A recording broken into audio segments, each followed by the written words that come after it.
Hey guys, it's Neil at WindowEffects. I'm going to explain to you the difference in what you're paying for when you get a custom factory edge. So what we do is instead of using a machine like most people use a plotter, we'll actually hand cut it and then possibly file it sometimes and make it perfect on the edge so it looks exactly like factory. So you can see here, this is lined up all the way to the edge of the window, okay? The reason why we call that a factory edge is if you look at the back, the factory edge is all the way up to the edge of the glass.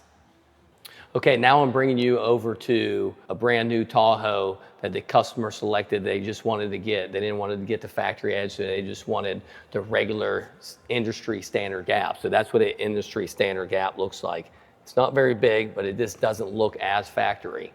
So again, if you want to upgrade to the perfect factory finish, you can spend a little bit more because it takes us more time to perfect it. Or if you just want a traditional gap, like most window tinters deliver, then you can just go with that. Perfectly fine either way. It's just, do you want it custom and you want it perfect, or you want something that's just still very good?